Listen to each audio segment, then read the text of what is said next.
We've all heard of tragic events happening in public spaces: street fights, drug violence, shootings, stabbings, etc. Would all the dangers of the world prevent you from going out? Would you avoid certain areas because of these potentials? Concerts and music festivals are an example of a public event that could end badly. Those in attendance of these specific scenarios recount the traumatic experiences and caution the danger that could ensue. As a live music lover, would these cautionary tales stop you from attending these activities? I have loved music since I was little. My parents diverged me into many different music genres, allowing me to get a taste of every type, except country, which my mother loathes. But as I grew older, I developed a strong music discography of my own. I became interested in attending live music events, and with strong discouragement from my mother, I began attending these events. Up to this point, I've been to 5 large concerts and music festivals, even a country one, sorry mom, and several other smaller ones. Throughout these experiences, I've been lucky enough to be safe before, during, and after these occurrences, but many others have not been as fortunate. To go more in depth about this specific topic, I've been conducting research on the potential factors that play a role in the live music experience. The first piece of research I found was a journal entry about the social experience of a live Western art music concert and how it influences people based on their overall enjoyment, compared to their emotional response to the music. The study concluded that overall enjoyment was more likely than emotional response to the music. They predicted that this may be due to different factors of each concert, and from analyzing this source, I gathered that each person has their own experience at concerts and no two are alike. The study implemented surveys into their research, and 103 participants of no specific age group were used. The source shows charts and data which I find useful for research. The studies show that there were several different responses to the concert, but ultimately concluded the main analysis that the emotional response was less than overall enjoyment. There were no real factors when conducting the experiment other than those in attendance. This source I found really useful because it proved the point that there's a large social enjoyment to music. And that's I think the main factor of why people want to go to concerts is because they feel social enjoyment and they like being a part of a large audience. I could talk about it all day, but let's move on to the next source. So the next piece of research is another journal entry about the positive aspects that concerts have on those who attend music festivals.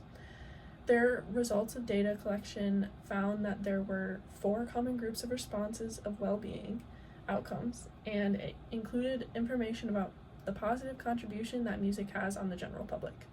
This specific research group was attendees who were aged 18 to 29 years, and from this source I gathered that there was a qualitative component, and it was used to get feedback from those participating in the music festival about the phenomenon that is associated with it, which was conducted by a focus group. And then the second part of the data was a quantitative that studied the relationships between why people choose to attend concerts and then their individual experiences.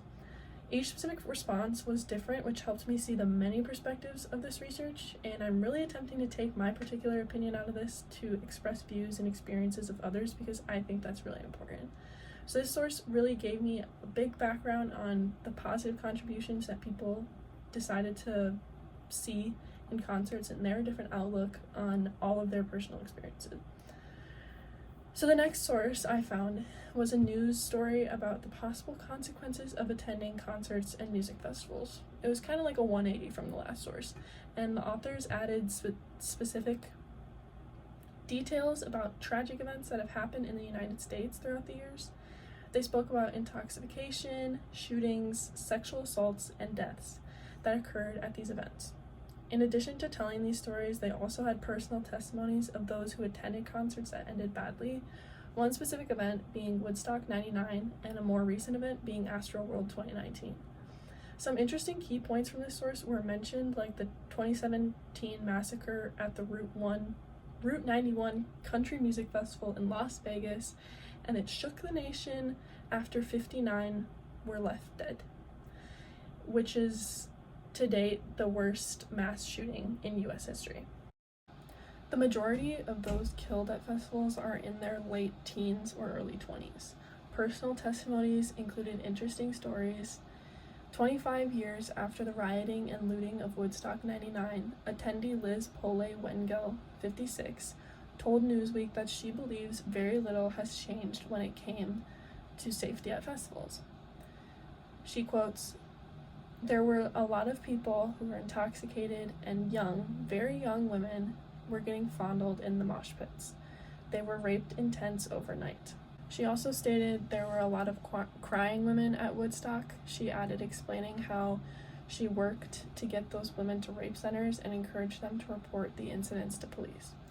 Even as recent as the most recent Boston Calling, there was lack of security, there was lack of water, there was lack of shade. Other concert goers who attended Boston Calling in May echoed her complaints of overcrowding, emergency services, and struggling to help those in need, and organizers providing limited ways in and out of the site. In my mind, if I'm thinking about fire safety or concerns of something happening and needing to exit, it does feel a little worrisome to not have multiple places that are in a apparent way to leave a big gathering. And Kim Drastel, who's 27, who attended Boston Calling, said this. The next source is a chapter in a specific book called The Mass Gathering Medicine, and it speaks about the unique characteristics of live music events and the specifications that they require when conducting these events. This chapter speaks about the premises of live music events and the different variables, the different medical needs, the planning, the typical experiences that at these events that usually require medical attention.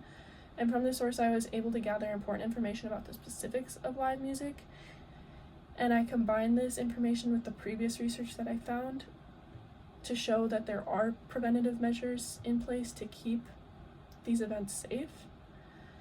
But one thing that I really took away from this, because it was such a big shift from the last source about how things really haven't changed even over the course of 25 years, I took this source with a grain of salt, because there are still a lot of these events happening that end tragically, and I just think, what more could we be doing to provide safe venues everywhere? Because from my personal experience, I've been to super safe venues, but I know ones that aren't, and that's kind of discouraged me from going to certain concerts just because I know that venue isn't particularly safe. And the next source I found goes along with the previous source. It's another chapter from the book International Case Studies in Event Management, and it's about a case study focusing on the safety precautions of live music events and how we are able to allow for safer spaces when it comes to these specific events. So once again, it goes hand in hand with the last source about how we can improve these safety measures. So the first one really talked about the specific ones that are in place and what we have, the medical needs, and what people put in specific venues to prevent from things happening, and also to treat the things that do happen. And then this source was really like, what else can we add on top of that? Which was really eye-opening, because in some cases we are not doing nearly enough.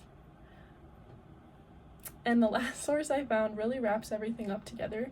It's an article that speaks about the social aspects of live music events, and it speaks about why people prefer to go to live music events because of the social aspect of being a part of an audience. And the audience is considered to be a community, but there is little research as to why this happens. So this article is focusing on that idea, and from this source I was able to gather more information about why people choose to attend concerts and be a part of the audience experience. I think that this is the main reason that people do want to attend concerts, because they want to feel a part of something, and they want to feel like the music is more than just the music. It's about the social experience, it's about being a part of a crowd, it's about feeling the music more than just listening to it. And I think that that's a really important part about the entire concert experience and the motivation of a lot of people as to why they choose to go to these events. That's, I think, my biggest motivation, is being a part of an audience, because when you're in the pit, it's a completely different experience than when you're the last row of a concert, because you can feel it, you're there. Everyone else is singing, and everyone else is celebrating, and everyone else is enjoying this huge moment. But when you take it in account as to what you're really risking by going to this and by participating in these concerts, is it really worth it?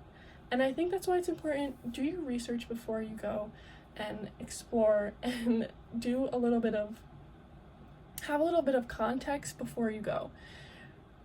For me, music festivals are way different than concerts. I have been to a few, and it's very much so not like a concert. You don't get to go inside, you don't get to, be grouped in one area or have a specific seat. You can wander.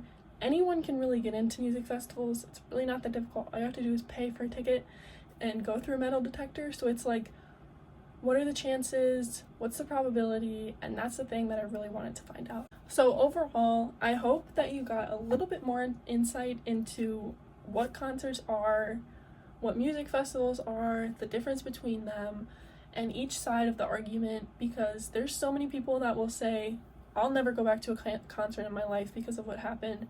And there's some people who will be like, I'll never stop going to concerts. I want to do every single one.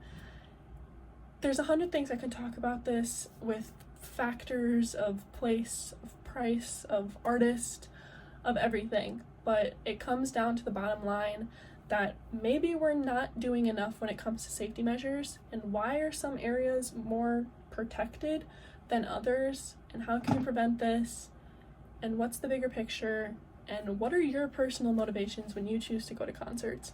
Because for me, it's really that audience experience, and it's about spending time with the people I choose to go with and having a great, awesome experience with them. Because I'd never go to a concert alone. I mean, I listen to music alone, but I would never go to a concert alone. So that's why it's like, there's so many factors, there's so many different opinions and ideas. Every single person's situation is different. And that's why I feel like it's so hard to pinpoint something and to pinpoint a formal answer on what are the motivations of people and what are the precautions that people think about before going into these experiences. Thank you so much for listening. I hope that it gave you a little bit of insight, and I hope that you can now think about, have you ever been to a concert? Have you ever been to a music festival? Why do you like to go to those? How many have you been to? What were the difference in locations that you've been to? What motivated you to go to them? Where did you sit? How was your audience experience? Think about it all. I hope you guys enjoyed listening.